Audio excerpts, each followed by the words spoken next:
thousands of people have been our data set this year that we've been talking to and analyzing and understanding what's happening. So there's so much research and evidence here. Transparently, I've never seen a market like we're in today. I hope this gives you some good insight, some good ideas to solve for the current difficult hiring market. Don't conduct your analysis in isolation because data is so incredibly powerful. Not defending just the tribe, but defending the organization. Those creative people that you really want to keep empowered, keep excited, keep motivated, keep thinking. A good experience pays dividends down the line. Stereotypes tend to break down in proximity. Welcome to We're Only Human, a podcast about human resources, business, technology, and the workplace. My name is Ben Eubanks, your host, and I'm so glad you're here.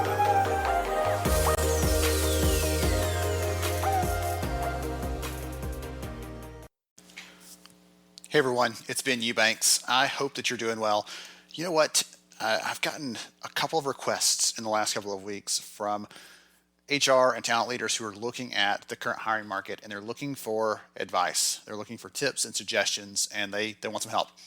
And so I actually went through and looked at our research notes from the last year on what we've heard from employers, strategies they're using, solutions, tools, suggestions, all those things. So I have a list of about 20 different ideas for you to think through and look at as potential ways to help you with the current difficult hiring market. I'm going to go through each of these. This will be a solo episode. I know those are kind of rare. We're going to go through each of these though. I'm going to give you some ideas and some suggestions on them, maybe some resources, point you in those directions as we're thinking through this because transparently, I've never seen a market like we're in today. And when I was recruiting, I thought things were difficult at times because the talent pools were small. And today it's an entirely different ballgame. And as I'll share in some of the stories as we go through, it's not only difficult because it's hard to find talent, but also because recruiting talent is also difficult to find right now. It's scarce. Companies are, with the funds, with the cash, are scooping them up for more money than the average company can pay. So that will play a role in this too. I'll get to that in a little bit about how to keep those recruiters on your team and how to support them. All right, so all that said, I'm going to dive into this list. Again, it's about 20 different items here.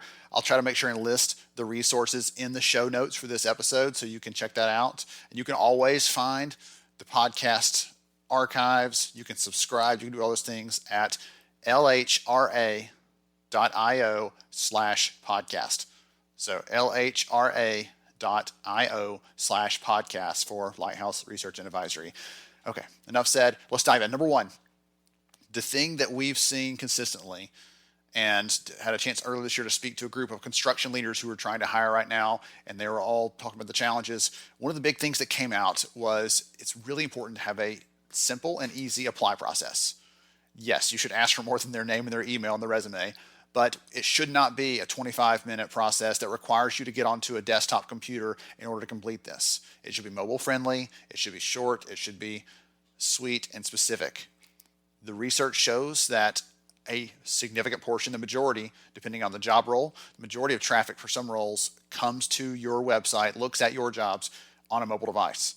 And if your recommendation to them or your requirement for them is they have to go to a computer to complete that, some people, number one, don't have one. They don't even have one at their home. And if you make it more difficult, you add barriers, you add hurdles in there, there's a higher degree of friction. And we all know it's really easy to click that add to cart button and one-click checkouts and things like that on some of our favorite shopping sites. Then we go over to apply for a job and it takes us 20 minutes and we have to create a password and we have to add this thing. And I just uploaded my resume, but I have to retype all those things in. And you start to see why it's so difficult. A lot of people just bail on that process. The numbers vary, but a significant number of people who show up there that start applying for a job end up leaving because it's difficult. So keep it short and sweet and simple. Easy apply, mobile friendly. That is a critical piece of that. Number two, employee referrals. In the past, one of the tools that I used to help with that, because when you say you send the email out to everyone in your organization, hey, we're looking for referrals, who do you recommend? That's too broad, too blanket, and usually doesn't get much of a response. The people who are likely to read that and respond back are the ones that have done this in the past, have already referred in the past, or are constantly telling you, hey, I know someone who'd be good for this. Those people are a great source of referrals and targeted requests. One of the ways that I approach that in the past, though, because people are sometimes not sure how to ask a friend or how to share that with someone or who would even think of, right? If I said, hey, do you have a referral? They might kind of go blank. So one of the ways I overcame that in the past was to ask them, who's the best X? Who's the best software engineer you ever worked with? Who's the best accounting professional you ever worked with? And using that helps them to narrow it down in their mind and say, oh man, I need to tell you about Amelia. She was so great. And here's what was good about her. They just start telling you. They don't discount like, well, Amelia's done a job she likes, or she's working over there at the competition, or they don't think through those kinds of negative or backward steps. They just tell you that story. Today, it might be something more broad. Who's the best person you've ever worked with? Or what was the best team you ever worked on? Who were those people? And use that to try to generate some names, some opportunities to reach out. Number 3 on our list is boomerang employees. So if you're not familiar with the term, it's just throw a boomerang, it comes back. These are employees who have left your organization on good terms in the past. You're going to reach back out to them and say, hey, you worked with us. It was a good experience. If you're interested in coming back, here's the kind of things we have available now. Or here's the things that have happened since you were gone. We'd love to have you rejoin us. The good thing about a boomerang employee is it's cheaper, it's faster, typically, to get them onboarded and up to speed because they already know your processes if it's been a short time since they left, or they know the culture, they know the leadership, they know those kinds of things that are sometimes hard for someone to get their head wrapped around, especially if they're a new employee. In today's remote environment for some companies, if you are hiring someone back and it is in a remote capacity, you don't have that worry that, oh, they're not gonna know how we do things, because those boomerang employees already do know those things. So it's a chance. One thing that I used to do is actually I would touch base with our people who left to go to a quote unquote better job or a higher paying job or the big name company. Once they left, I put a thing on my calendar to circle back with them 3 months later and 6 months later and a year later, just to say, hey, how are things going? I'd love to hear about what's working. Is it what you thought it would be? Those kinds of questions. Not saying, hey, how bad are they? Because I knew in some cases they were going to a big company that didn't care about them. And that was one of the advantages we had as a mid-sized organization, is I knew their name, I knew their spouse's name, I knew their kids' names, I knew where they went to school. And so those boomerang employees can be a great, great resource there. Number 4 on our list is internal hiring. Employee mobility, moving them around. I'm going to go through a ton of things in this list, but the first couple here, I'm thinking, like, how do we use the people who are already here, already within reach? One of the leaders I followed for years says, gather a bouquet of flowers from those within reach. Don't go across the field looking for the right ones. Grab those that are right here nearby.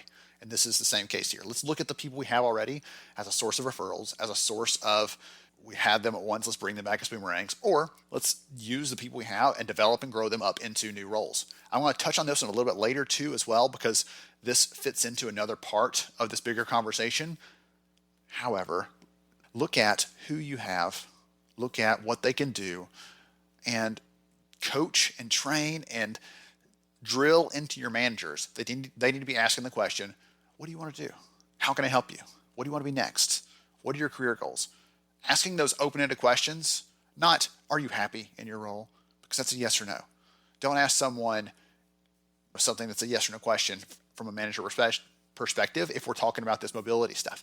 If you want them to encourage that, and your managers have to be on board with this, but they also need to understand that if we don't cast a vision for what the future looks like at our organization, the recruiter from the competition down the street that calls that employee of yours and starts casting the vision of what that future could look like at their company, they're going to see that very clearly because you haven't put the seeds there already. You haven't helped them to see that picture. So there's all kinds of ways to do this.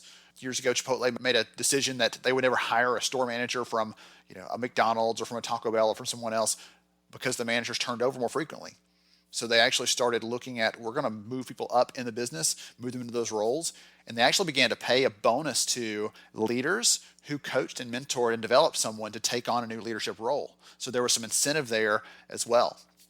So internal hiring, I could go on for a long time about that. We have a lot of research on it. I've spoken about the topic many times. I have lots of great case studies. I'll make sure and link in the show notes an episode, number 4, where I actually cover some stories. I'll link to that podcast episode where I shared some examples of that to help you understand and see how that can look beyond just that story I shared.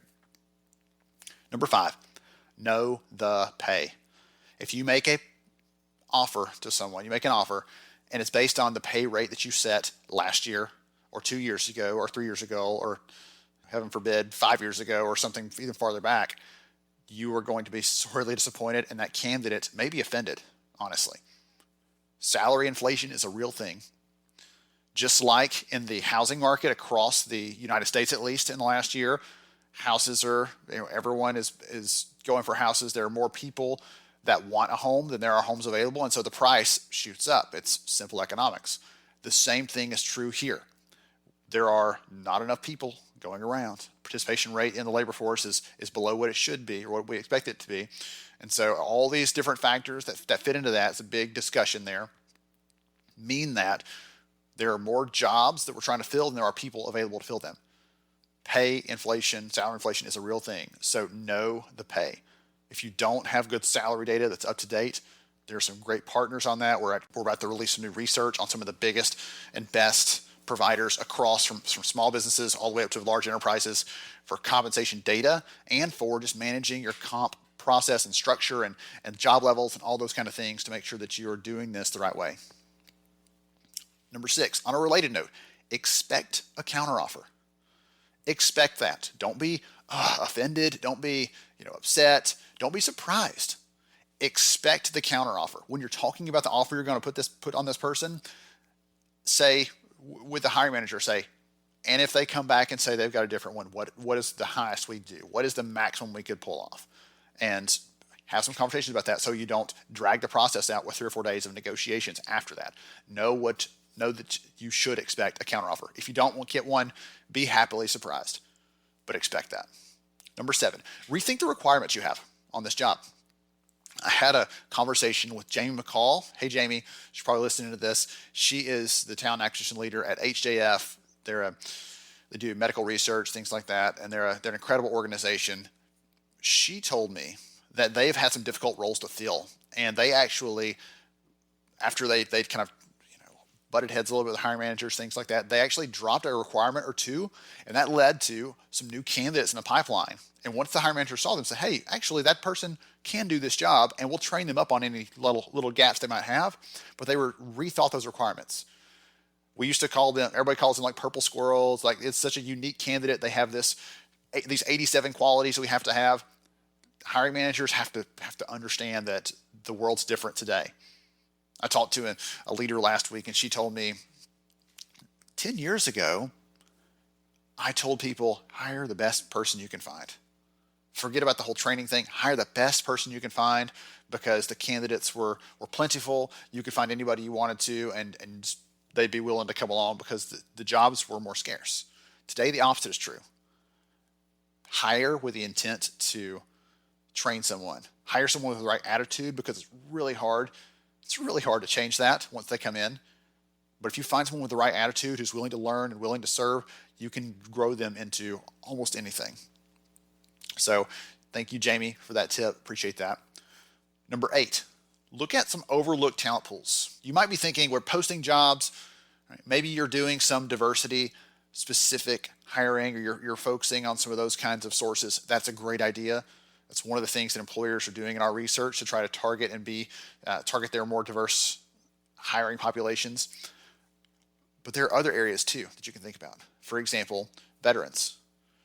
Veterans are a source of talent. They've been trained. They often have that go-getter attitude. As Pat Lencioni calls them, humble, hungry, and smart. That's what the things you're looking for, right? And they're often hungry because they've had an opportunity to do some things and they're ready to step into a bigger role. I actually have a family member who retired out of the military last year in the middle of the pandemic and was able to take a job in the private sector and has really blossomed. It's been amazing to watch him grow and just kind of mature as he takes on this other role. It was the first job he's ever had outside the military, a career for 20 or 30 years. So that was incredible to see. Those people are qualified. They have some incredible capabilities, and I'd encourage you to look at the veteran populations. There are so many great organizations, nonprofits, resources out there. I know SHRM has some great things. Wendy Safstrom was one of the speakers at HR Summer School this year, and she actually talked about some of the veterans initiatives and how they're training up local ambassadors to help coach other companies on how to target veteran hiring. The last one in this little bucket here on the overlooked talent pools is fair chance hiring. And I understand if you work for a bank, you can't hire someone that that might have gotten a conviction for financial related crimes. That is totally understandable, right? Or if you work with children, you can't work with certain kinds of things. That totally makes sense. But if someone had a DUI 7 years ago, and they're doing work in a warehouse, how is that going to stop them from performing on that job? In the past, that might have completely kicked them out of the process, and you might have missed a chance to talk to them. But today, the research that I've seen shows that about 1 in 3 Americans, again, sorry for those of you that are global, this is a little more US focused, but 1 in 3 Americans have something on their record. If that's true, and you are preventing anyone with a record from pursuing a job at your company, 1 out of every 3 candidates that exist, you're telling them, no, thank you. So open that up. Be willing to consider this. Be willing to look at this.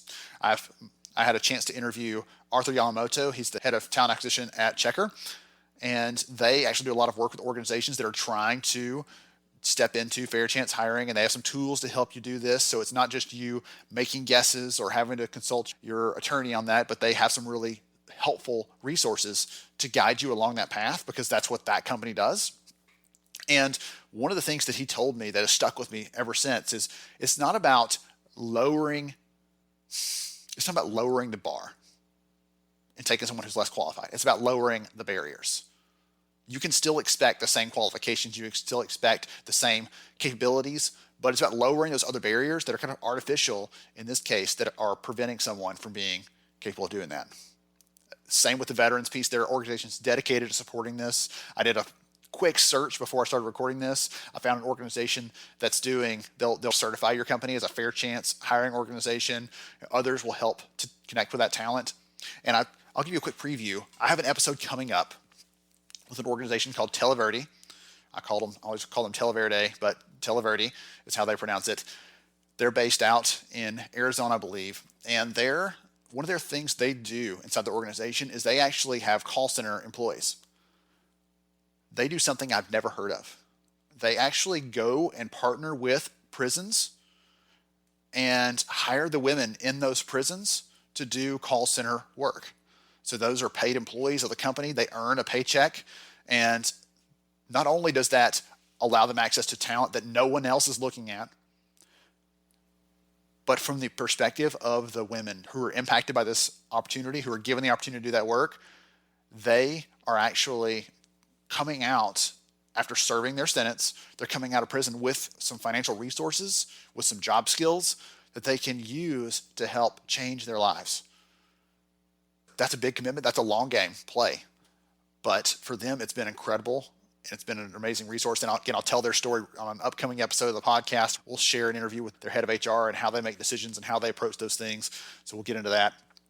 But there are so many overlooked talent pools that we don't stop to consider how those fit into our bigger picture.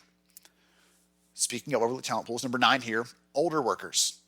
I've done a lot of work with the AARP in the last few years. Good friends over there. Heather Tinsley Fix was a speaker on our summer school event last year. They have so much evidence and so much research that shows that older workers are a great source of experience, of expertise, of knowledge, and yes, maybe they prefer more flexibility, right? They want to spend time with the grandkids and do some work. Or they want to spend time, as a gentleman told me years ago, that he wanted to spend time with the grandkids and spend time fishing. I'll tell you that quick story because I think it fits in here. Because it was about not losing an employee, but it would have worked as equally well on the hiring side.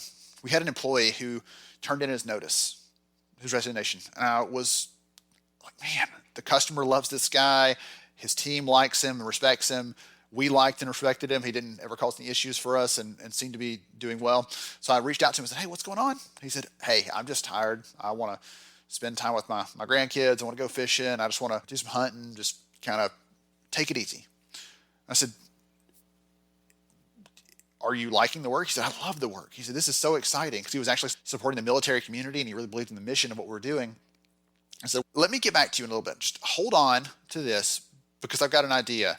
And I came back to him a few hours later after talking to our CEO, and he had given it the thumbs up. I said, The customer really likes you. We don't want you to lose you in 2 weeks. Would you be willing to work part-time 2 or 3 days? You choose the days, and in the same time as you're continuing to do this work and serve the customer and lead your team, you also are going to be training up someone to replace you on the actual job duties. And let me tell you, his name was Mac. Mac was floored by that. He said, "What do you mean? I can do that?" Yeah, of course you can. I got the approval from the CEO. He was so excited because he felt like he had two bad choices. He had to do a job where he didn't get to do all the other stuff he wanted to, and it was getting hard for him. They worked a tough schedule. Or he completely unplugged from the job and the things that he loved. He liked his team. Those guys were his friends in addition to his employees. And he would unplug from all that and do the things that he was waiting for, but he felt like he was losing something both ways. And so this way, he didn't feel like he lost anything. And he gave us another year of his time doing that. And when he came in, the guy said he was so happy. He couldn't wait to tell them, like, "Hey, I got to spend time with the grandkids yesterday. Took them fishing for the first time. Oh, you should have seen him trying to get the fish off the hook." Enjoyed so much that last year of work with us. And it gave us a chance to strengthen that relationship with our customers so it didn't leave this big hole when he left. So I tell that story because we don't always think about older workers as a source of talent. And I did an interview, one of the early interviews on the podcast, with an organization that does a lot of security guard, or Allied Universal. They have a lot of security guards. One of the things they told me then was they partner with AARP and other community organizations when they're trying to hire. So it's not just going to the same place everybody else goes to, the career center, or calling up the colleges, but they said, "Hey, we'll actually reach out to a church or to another nonprofit in the community and ask if they have recommendations for people who might be qualified to do this." And they often were able to fill the talent pipeline they had with those sorts of people. Okay, catch my breath for a second. We're about halfway through here. All right, let's dive in. Let's keep on going, keep on rolling through this. So number 10, use text messages to connect during the process.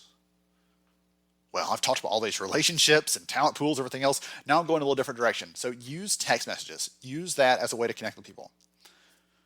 There are tools today that allow us to communicate with employees in ways that years ago we never could have. I remember about 9-10 years ago, I'm the tech nerd, so I had hacked together this tool that allowed me to email candidates when jobs were posted, because back then the tools we were using didn't have that capability. So when a job was posted, it would email that out to all the candidates who were in our database and let them know about other openings we had at the company. Thankfully, the tools today are smarter than that. They can allow you to text with candidates either with automated systems that allow you to do some light screening of them, ask them some basic questions. What shift do you want to work? How many years experience do you have? What pay would you expect? Where are you located in terms of geography, so we know which jobs to serve you up? Right? There are automated tools that can do those kinds of things. However, there are other tools that allow your recruiting team just to interact with them or to jump in over that bot that's interacting with them and jump in over it and just take over the conversation once you see, oh, wait a minute, this person's highly qualified, they're a very warm lead. Let's fast track this process, get them screened, and get them hopefully an offer. So using that allows you to respond more quickly to people. If you're using email only, you're missing a chance to connect with some candidates because some still don't have or don't pay attention to their email. Research shows that people are much, much more likely to open a text message, number one, and to respond to a text message, number two, compared to an email or even a phone call. Text is quick, it's easy. And if they have a really rough day at work and their boss is being a jerk, and they're not going to want to answer the phone, but if they can text back and forth and get that taken care of, they can apply for your job without having to ever log into a computer or even take a call from a recruiter. So that allows you to do that quickly. I highly, highly encourage you to take a look at some of the text tools to allow you to communicate with your candidates. Number 11, look at why people are rejecting your offers. In the past, it might not have been as common for you to get a rejection on an offer, but today you probably have seen some of those. Track that information. Are they saying no when you tell them it's an on-site job and they want to be more flexible or hybrid? Are they rejecting the job when you tell them that the pay rate is? Are they rejecting the job when you tell them your expectations on their working schedule? right? Whatever it is, keep track of those things that people are telling you no for. Those rejections become a source of information. Just like an exit interview would tell you why someone left, these are telling you why someone left the offer or the hiring process. I talked to a company last week that said every time we're looking at this process, every time someone brings up, well, we expect you to be on site and not remote, or you're remote now, but we expect you on site next year, that's when people are bailing from the process. So they said, we got to figure this out, because some of these jobs actually don't have to be in person. We want them to be, we'd like them to be, but we got to find a way to balance those things out. One of my good friends is a CFO for a hospital. And a nurse, there are some nursing jobs that can be virtual or remote, right? Telemedicine, things like that. But the majority of them have to be on-site, hands-on, serving a patient. But he's a CFO. He's been remote for over a year. So think about which roles that's truly a requirement for and which ones can be more flexible, and think about flexibility through that lens. If a candidate asks for flexibility, here's a little sidebar on that. If they ask for flexibility, ask them what they mean. Don't assume you know what they mean when they say, I want a job that's more flexible. Because they might just say, I want to be able to take off every other Friday to go have lunch with my kid while they're back in school. Or I want whatever it is. The example of Mac earlier, flexibility. Think about, don't assume you know what they mean when they say that. When they say, well, that's not going to work for me. Dig into it, because once you have that information, it can help you to figure out what decision to make, what to elevate to your leadership team and say, hey, I totally understand that you want people all back in the office. But in the last week, of the 12 candidates we've talked to in the final offers stage, 7 of them bailed on us, or 7 of them dropped out of the hiring process because we told them they had to be here. That's more than half our candidates are leaving because of that. So look for those things to help you not just understand what's going on, but also elevate that story to your own leadership. Number 12, protect your recruiters. What? Really? Yes. So I had a call last week with these recruitment outsourcing providers. I've been supporting the RPO Association. They're doing great work. And so if you ever need an RPO, like they're your place to go for information, to connect in. They have membership options for employers that also want to influence how RPO is shaped. But anyway, sidebar. Look at your recruiting staff. These people, these individuals, the talents they have right now are at a premium. I've already told you that earlier. I talked to one of those people last week, said one of their recruiters was making high 5 figures, almost 6 figures, got a job offer from a tech company, total comp of over $200,000 a year to go and be a recruiter, a technical recruiter. You have to protect your recruiters. They're getting poached, they're getting stolen away, they're getting hired away, however you want to put that. They're getting targeted because of that skill they have. There's a phenomenal book that was written years ago by Gay Hendricks. The book is called The Big Leap. And one of the things that he talks about in there is that we all have these zones we work in. Zone of incompetence, things that you're not very good at, all the way to a zone of genius. The things that you do that you're really great at that others can't easily replicate, right? Those things that you're better than most other people at. Recruiters, we're not hiring them because we want them to be great at sending emails all day, right? Or doing project status meetings. Those things are part of their job because they have to be in many cases. But the thing we're paying them for, the specific skill we're paying them for, is to source and screen and connect with talent.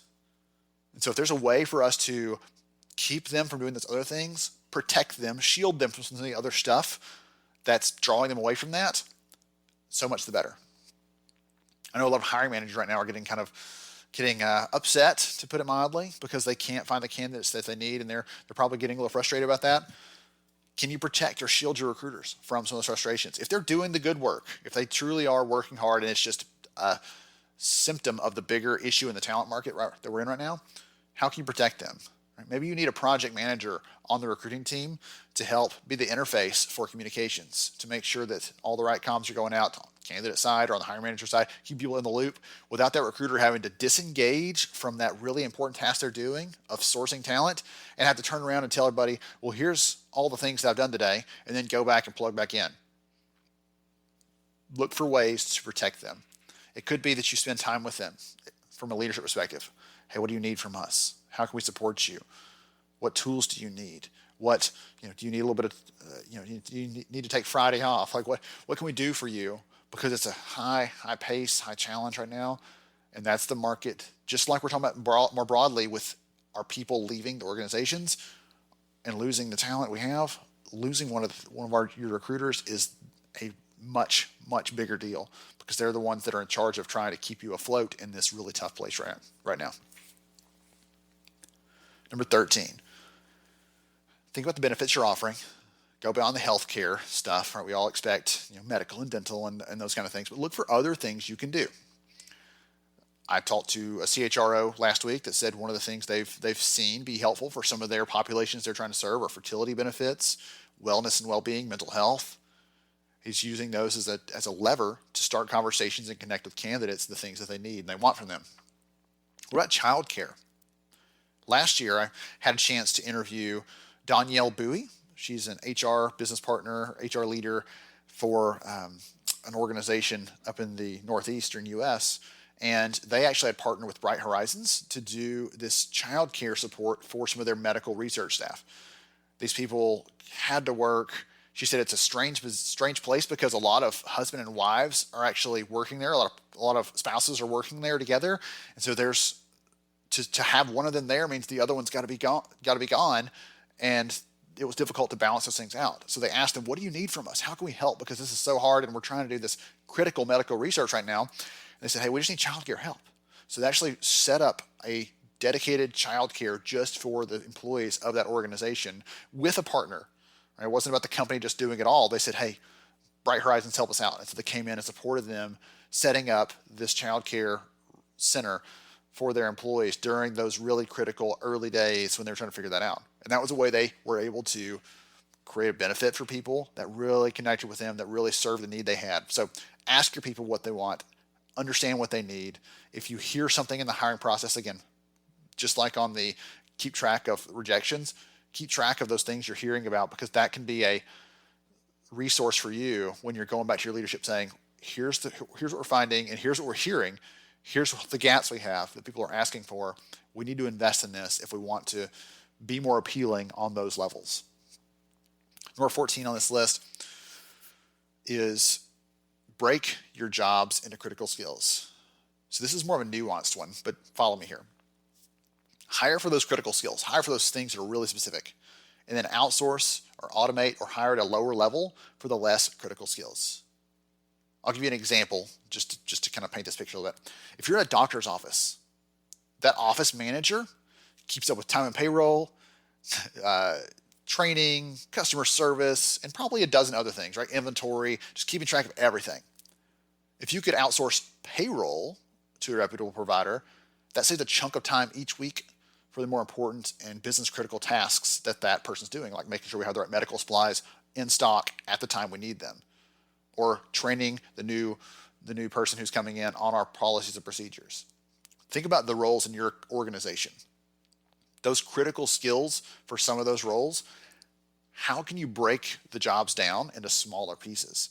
Because it might be, we keep hearing, right? You've heard, I've heard, people want more flexibility. We have more people than ever before, based on the evidence we're seeing, that are leaning into freelance and contract type work because they have some control of their time and their availability and things like that. If we say, hey, we need these specific skills, let's find those things, whether it's a current employee, whether it's an employee that we hire for full-time, part-time, we hire someone as a contractor, as a freelancer, does not matter, as a consultant, but trying to hire for those critical skills and then finding other ways to solve for those other things. I'll tell you, one of the, somewhat off topic, but it'll probably make you smile. One of the biggest kicks in the knee that I had in my entire career, my first HR job I ever had, one of my duties was to file. And we've all been there probably, had to file. And that was a big part of my job, just keeping up. We had about 50% turnover a year, so there was a lot of paperwork for this 600, 700 person organization, always churning through. When I turned in my notice to leave after a couple of years there, they got the team together and said, okay, let's figure out what Ben's doing so we can divvy those things out. And ultimately, they decided that all the filing that I'd been doing, about half my time for the last couple of years, they said, we're not even going to do that anymore. We're just going to stick it in the folders, and if we need it, it's there, but we don't need to catalog it and write the reasons and we're not going to do that stuff anymore. It's not really that important. That hurt, number one, because for more than a year, one of the reasons I left is I advocated for, I could be doing other things that matter more to us, that have more value. And no, go back and file. Think about that through the context of your organization. There are probably some things that your people are doing, as strange as it sounds, that they've always done, but it might not be that important or that necessary to continue. Or this is a thing that we just need to outsource this because this is not part of our critical functions. Or we now have tools we can automate. I'll tell you, we actually looked at hiring someone on the marketing side and about a year and a half ago and set up a lot of these workflows and automations with Zapier. And that has allowed us to stave off the need to hire someone because 3 or 4 of those key tasks that I have them do have been automated because the tools hook into the systems we're using for business and it does those steps for us. So I'm able to hold off on that by automating a part of what that job would look like. So look at that. Number 15, interview quickly. If your hiring managers, if your recruiters are getting a candidate in, they screen them and they share that resume, and then it takes 5 days for that hiring manager to come back to you, or 7 days, or 12 days, or they never respond back until you ping them again, that's a problem. Absolutely. One of my good friends, Trent Cotton, he's the head of talent acquisition and retention at Bureau Veritas, a massive organization. One of the things they do is they have WIP limits, work in process. So if they are submitting candidates to hiring managers and they are not responding back to them, once they have a certain number of those in the queue, could be 5, could be 7, could be 10, I don't know how many candidates it is. Once they have a certain number of candidates in that queue that's waiting for a response, they send an email to the manager say, I'm not touching this job again until you come back to it and give me some input. It's probably a little nicer than that, but they're saying, the ball's in your court now and I can't do anything else.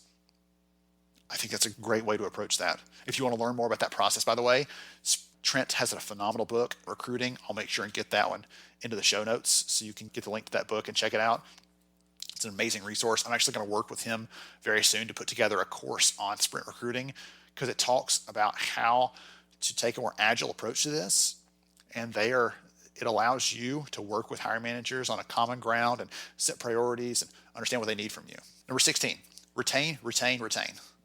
So I've got a couple, and I told you set 20 in this list probably. A couple of these have been multi-part. This one's going to be multi-part. So we're going to stop on 17, but it's actually more than 20. So number 16 is retain. I just talked about Trent Cotton. One of the things that he looks at as a key recruiting metric isn't time to fill. It's not cost per hire. It's quick quits, QQs, quick quits. If you hire someone and they're gone in 3 months, that's a problem. The worst thing about recruiting isn't having to fill the job, it's having to fill the job again 3 months after you filled it the first time. That is a pain. So retaining people is critical. I know some of these things happen outside of our bubble as talent acquisition leaders, but if you're in HR, right, you wear this hat, you're thinking about this already. If you're in learning, you're thinking about this already. How can we get those other people on the team on board with us? Number 1, I'm actually giving a talk later today on this topic because our research shows that for every employee who says, I'm okay with where I work and I don't really care if they give me some development plans or career paths, I'm okay. For every employee there is that says that, there are 2 that say, I have left a job in my past, in my career, because they didn't develop me or give me a chance to grow. So for every one that's like, there are 2 that say this is critical. So development is really important. On top of that, for those people that left a job, I actually asked them specifically, would you have stayed if you had a development opportunity? Yes or no? 88% of them, basically 9 out of 10, said I would have stuck around. So development is critical for keeping people there. That doesn't mean you got to move them up to a new job, although that doesn't hurt. I talked about mobility earlier. But it could be, we're going to develop a new skill in you. We're going to help you with this thing. We're going to coach you up in an area on whatever that soft skill might be, or whatever that hard skill might be, or we're going to pour into your development to make sure that you are as sharp as you can be. The second one here on retain is recognition. Make sure people know that they're doing good work. Because it's really easy in the hustle and bustle and the churn to skip over those things. They need to know that, and I know that's not on us, unless you're managing a team of recruiters, they need to know. But if you can help seed that with your managers, just like the career conversations I talked about earlier, seed that with your managers. Do they know that? That's a very easy way to remember that. Do they know that they're doing good work? Because if they don't know, if they don't hear that, if they're not reinforced by that, if they're not aware of that, as I told you, that creates this fertile ground when someone calls them and starts sweet talking them about another role somewhere else. They're thinking, when's the last time a manager really did tell me that? When's the last time someone made me feel like I was appreciated or like I was where I need to be? Make sure they feel that. Zig Ziglar, great motivator. One of his sayings that I've used for years ties in there perfectly. He said, motivation doesn't last. And neither does bathing. That's why I recommend both daily. So think about that. Motivation, recognition, support doesn't last. We need to do that on a regular basis. Last but not least, I talked to a leader last week, leader of an organization on the executive team. She told me that in the last couple of months, she's actually started scheduling one-on-one time with some of the key people on her team in their organization, actually on the recruiter side, and is doing basically a 30-minute kind of coffee chat. Hey, what's going on? What can I do for you? Is there anything that you need? What's frustrating you right now? And it gives them access to a leader who can actually do something about some of the problems they're seeing. Sometimes it's just man, this stinks, and I just want to tell you about it. But sometimes it's, can you help me with this? And occasionally there are answers there. Giving that access is powerful. You might have heard of stay interviews in the past, where you do an interview with your current employee to ask them what's going on, what's a problem, how can we fix it before they leave. At the exit interview, it's too late. Stay interviews allow you to find that information and act on it before. And this is an example of that. So retain. Keep your people if you can. You don't want to have to fill that job again. And the last one, I've talked about technology on and off throughout this. There are so many amazing technologies available right now on the hiring side. And if you're not using some, I would encourage you to, because the companies that are leveraging that are using that, they are going to stand out. They're going to be able to serve and support in different ways that you just can't keep up with. So, last one here, use video. Not just to distance yourself from people, not just to automate parts of the hiring process, but to create connections with people, to try to make them feel like they're heard, to make them feel like they're listened to. We're about to do some brand new research on the candidate side of things. I can't remember if I mentioned that already or not. We're going to do some research on the candidate side of things and on the workforce to ask them about what things they want, what they're looking for, how we can serve them as employers, what would make them say no to an offer, what would make them say yes to an offer, what would make them open to an offer from someone else if they're currently employed, all these kind of things. And so we're going to gather that data. A few years ago, we gathered some research from candidates. And one of the things we found was they told us they don't mind an assessment.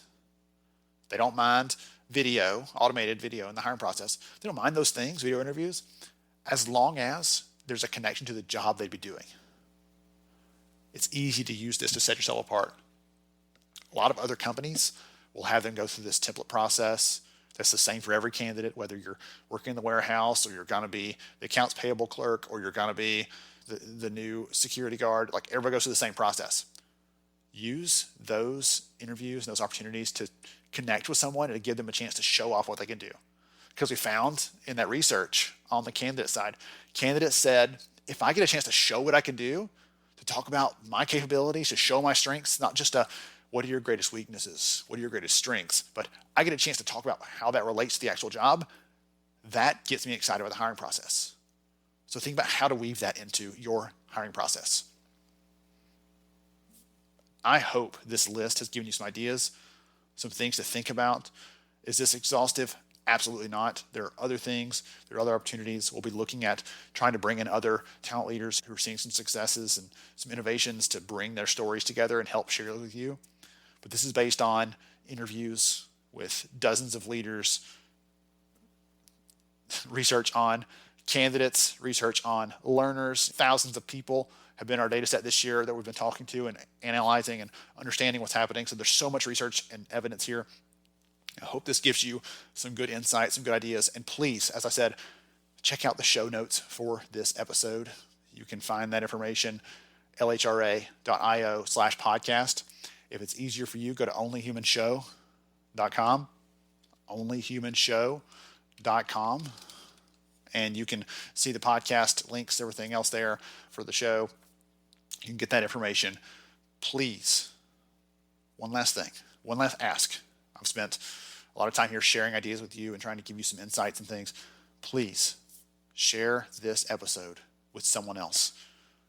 One of the great things about being a talent in an HR is we are in this amazing community. And so many of the things that I know are not things that I found myself. They're things that people shared with me. So please take a moment, send this on to 1, 2, 10 friends. I don't care how many. If you're in a networking group, share it with them. If you're in a mentoring group, share it with them. Share this with your friends because the rising tide lifts all ships. As if you'll listen to the outro on the episode here in a few minutes, you'll hear that. A rising tide lifts all ships. And that's why I do what I get to do. Thank you so much for the hard work you're doing in talent and HR. Thank you so much. You might not be getting that recognition that I'm telling you to give to others. And you heard that, you're like, yeah, that'd be nice to get some. I appreciate you. I appreciate what you're doing. I know it's hard. I've been there. In better times, I've been there. And so I can only imagine how it feels right now to be struggling against some of the things you're struggling against. But I believe in you. I know you've got a good road ahead of you. Keep up the good work because it's totally worth it. Thank you so much. And I'll catch you next time on We're Only Human. Thank you so much for joining me on the show today. I'm honored to have you as a listener. If you enjoyed this episode, please take 10 seconds to rate it at iTunes, Stitcher, or wherever you listen to your podcast. Also, if you know a friend that could benefit from today's conversation, please pass it their way. After all, a rising tide lifts all ships. To see show notes, sponsor information, and our full show archives, visit onlyhumanshow.com.